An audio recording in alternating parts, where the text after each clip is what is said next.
Hey everybody, Dave here with some exciting news to share. If you are attending the RSA conference in San Francisco this year, be sure to stop by the Akamai booth in the North Hall, where I will be making daily appearances throughout the show. We'd love to get your thoughts on our podcasts, so come on by booth N3625 and say hello. And while you're there, be sure to check out our sponsor Akamai as well. And of course, we thank Akamai for making these RSA conference meet and greets possible, and I'll see you there. Tensions between Britain and Russia remain high as the UK fears a cyber attack. US power utilities are also on alert to an ongoing Russian cyber campaign. Despite a claimed DDoS attack, President Putin is re-elected in Russia. Facebook's under fire for Cambridge Analytica data incidents. More political bots on Twitter. YouTube tries content moderation. The FTC takes on an altcoin Ponzi scheme. The SEC has dozens of ICO investigations in progress. And some notes on the Hal Martin alleged NSA hoarder case.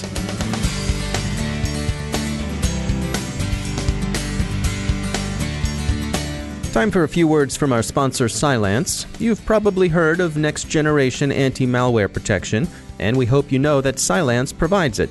But what exactly is this next generation, and why should you care? If you're perplexed, be perplexed no longer, because Cylance has published a guide for the perplexed. They call it Next Generation Anti-Malware Testing for Dummies, but it's the same principle, clear, useful, and adapted to the curious understanding. It covers the limitations of legacy anti-malware techniques and the advantages of artificial intelligence, and why you should test for yourself, how to do the testing, and what to do with whatever you find. That's right up my alley, and it should be right up yours too. So check it out at Cylance.com. Take a look at Next Generation Anti-Malware Testing for Dummies. Again, that's Cylance, and we thank them for sponsoring our show.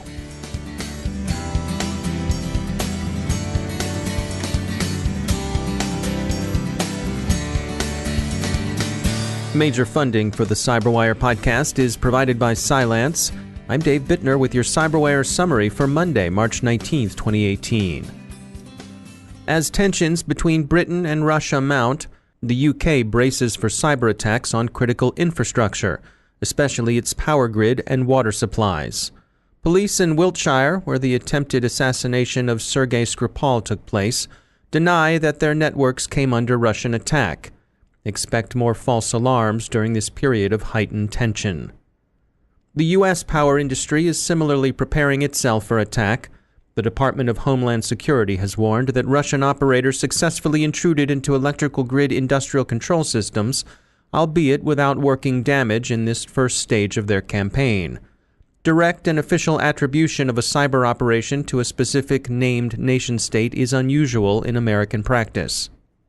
Cyber attack on power grids are particularly worrisome, especially if they affect industrial control systems in ways that enable attackers to drive to destruction difficult to replace critical components like turbines. Such destruction was shown to be possible, ICS security experts say, by demonstrations like the U.S. Energy Department's Project Aurora. Such attacks could bring down grids for months with great attendant suffering. Commenting on the UK's situation, security experts have offered the sobering, if rather breathless, warning that in the event of complete grid failure, Britain would be, quote, 4 meals away from anarchy, end quote. A few weeks ago, UK Defense Secretary Gavin Williamson warned that such an attack would result in, quote, thousands and thousands and thousands of deaths, end quote. Attacks on power grids are also worrisome because they've actually occurred in the wild. Russia succeeded in producing at least 2 regional outages in Ukraine over the past 3 years. Those attacks are widely regarded as trial runs and proof of concept for larger-scale attacks against great power rivals. It's unlikely Russian operators would be able to execute them in exactly that form, since utilities elsewhere have learned from Ukraine's experience, but the prospect is worrisome. This is not to say that other risks to power distribution, like the ice storm that's likely to hit the northeastern U.S. this week, aren't much more common and far more likely. It is to say that a nation-state could, if it wished, do widespread and enduring damage far exceeding a society's ability to recover. The U.S. intelligence community is thought to have been aware of Russian cyber activity against electrical utilities for some months. Unofficial warnings go back to last autumn, at least, when Symantec produced research on the activities of Energetic Bear. Some of the operations are thought to go back to 2015. The current campaign against U.S. power utilities is said to be a multi-staged one.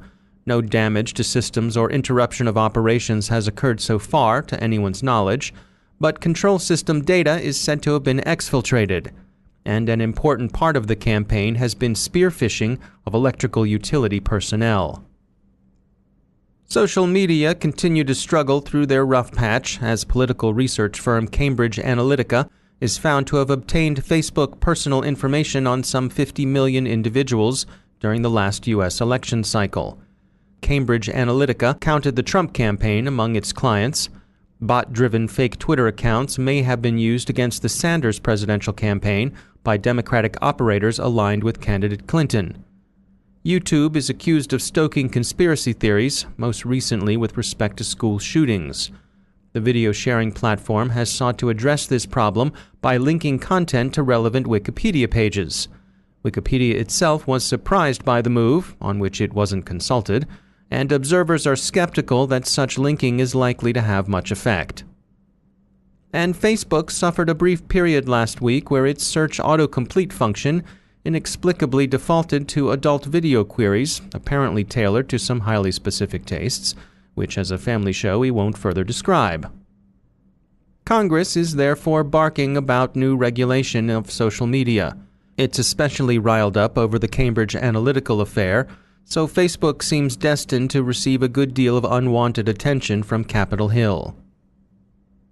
Researchers at Georgetown University's Security and Software Engineering Research Center, that's the S2ERC, recently compared the security of desktop and virtual browsers. Paul Brigner is managing director of the S2ERC, and he shares what they found. Our research was really focused on trying to understand the security implications for running a virtual browser or a cloud-based browser, and in particular a browser as a service type of an option. And that is even different from virtual desktop infrastructures, and of course clearly different than running a browser on your local machine. And we really wanted to identify, do you see a big difference when you have that isolated cloud-based environment that is particularly focused on helping users overcome security risks? And so take us through, how did you do your research and what did you find? We had a different variety of operating environments. We had some laptops that we were running the Chrome browser on, and we compared that to a particular cloud-based browser. It's the Authenticate Silo browser that we used in this example. And we identified a number of different sources of malware that we proceeded to download, attempted to download, and determined if the download was blocked. And in many cases it was. It was blocked by Chrome in many situations. It was blocked by our cloud-based browser in more situations for sure. So there was an immediate difference, and that we did find that the cloud-based virtual browser blocked more of the malware from the beginning.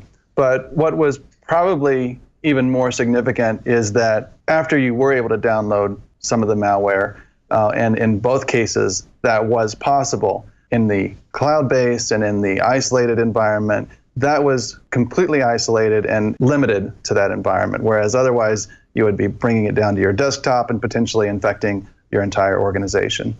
So with the cloud-based version, even when you download a file, that download stays remotely on the cloud, and so it doesn't have the opportunity to infect you locally.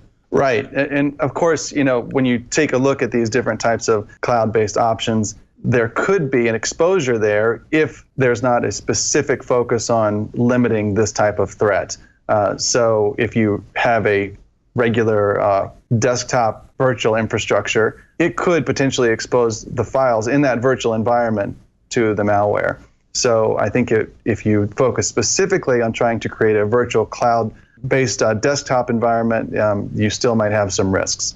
Now, did you take a look at all at just general usability? Were there any downsides to running your browser remotely? Any delays when you're running a browser does have an effect on usability. Of course, there's network latency that can be initially a problem. What we found is that and this wasn't part of our study, so we didn't turn this into more of an academic research result, but just in usability, we found that after you use a virtual environment like that, it actually becomes very easy after a short time. I mean, there is some kind of a transition that you have to go through, but it is something that once you're used to, I think you find that the browser in the cloud can even be a better experience for you. Having completed your research here, do you have any recommendations for security folks? It almost requires to create a secure environment on the web, and it requires an entirely different mindset. And that's where this type of virtual browser really comes into play. You honestly, unless you use this type of approach, it's hard to imagine an environment where you're truly safe from threats online. However, when you do move to an isolated approach like this, where you're essentially entirely protected and that malware is limited to that virtual environment, you can allow your users to surf the web safely, and you really don't have those same threats that you're having to deal with. So I think it requires a change in mindset, and that is something that I would recommend for companies and organizations to consider. That's Paul Brigner. He's the managing director of the Security and Software Engineering Research Center, the S2ERC, at Georgetown University. Several developing stories involve regulatory enforcement or criminal proceedings. The U.S. Federal Trade Commission is taking action against 3 defendants who allegedly were running a cryptocurrency Ponzi scheme. The defendants operated as the Bitcoin Funding Team and My7 Network. The U.S. Securities and Exchange Commission has said it's investigating dozens of initial coin offerings, and the value of Ether has dropped accordingly, falling below $500. And the government will not have such a difficult burden of proof to bear in the trial of accused NSA hoarder Hal Martin. The prosecution will not, after all, have to show that Mr. Martin knew the contents of 20 specific documents investigators found in his Glen Burnie, Maryland shed, and knew that they were classified. It will be enough to show that he knew he had a bunch of classified stuff. As Judge Garbus put it, quote, "Proof that the defendant knew he was wrongfully retaining the mass of stolen documents is sufficient to satisfy the government's willfulness mens rea obligation under the Espionage Act if the government can prove that the specified charged documents were in the mass of documents taken and wrongfully retained." End quote. Russia's Central Election Commission says it sustained DDoS attacks over the weekend from 15 countries. The attacks didn't affect the outcome of the presidential election. Neither, perhaps, did the votes people cast, which makes one wonder how even a successful distributed denial-of-service attack would have made much difference. Exit polls Sunday show President Putin returned to office with a commanding 74%. And who saw that coming? Mr. Putin also announced his 2030 candidacy, perhaps in jest, but perhaps not. In 2030, he'll be a spry 77. So why not? And finally, reporting a problem we confess we don't have, the Rosen Group reports that late-model yachts are coming off the slipways with easily compromised routers. Thurston and Lovey Howell take note, especially before you embark on any 3-hour tours. And now a moment to tell you about our sponsor, Threat Connect. With Threat Connect's in-platform analytics and automation, you'll save your team time while making informed decisions for your security operation and strategy. Find threats, evaluate risk, and mitigate harm to your organization. Every day, organizations worldwide leverage the power of Threat Connect to broaden and deepen their intelligence, validate it, prioritize it, and act on it. Threat Connect offers a suite of products designed for teams of all sizes and maturity levels. Built on the Threat Connect platform, the products provide adaptability as your organization changes and grows. The pioneer in threat intelligence platforms, Threat Connect provides organizations a powerful cyber threat defense and the confidence to make strategic business decisions. With Threat Connect, your team works as a single cohesive unit, reinforced by a global community of peers.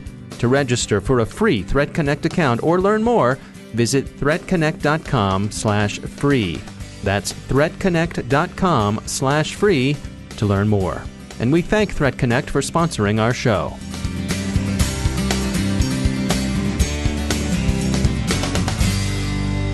And joining me once again is Malek Ben Salem. She is the R&D Manager for Security at Accenture Labs. She's also a New America's Cybersecurity Fellow.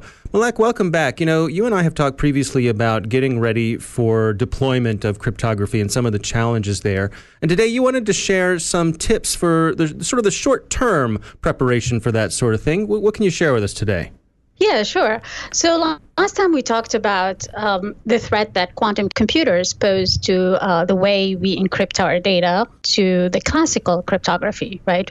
We know that Shor's algorithm, for example, can be used for quantum factorization and can be applied to solve discrete logarithm problems. What that means is that it can break asymmetric standard algorithms. Well, that means also that it can break RSA, elliptic curve, etc. So one of the questions that I got from one of my clients was about, does it make sense to invest in fixing a poorly implemented public key infrastructure if it can be hacked with quantum computers anyway? And the answer is yes, absolutely. It's always worthwhile in investing in your PKI because that's what's going to prepare you to be able to upgrade to quantum safe algorithms in the future. And in particular, what you need to focus on is understanding or identifying whether all of your critical applications are working with certificates. Identifying which certification authorities, whether internal or external, are responsible for issuing those certificates. Having a process for updating cryptographic principles. Making sure that your key up cycle is up to date.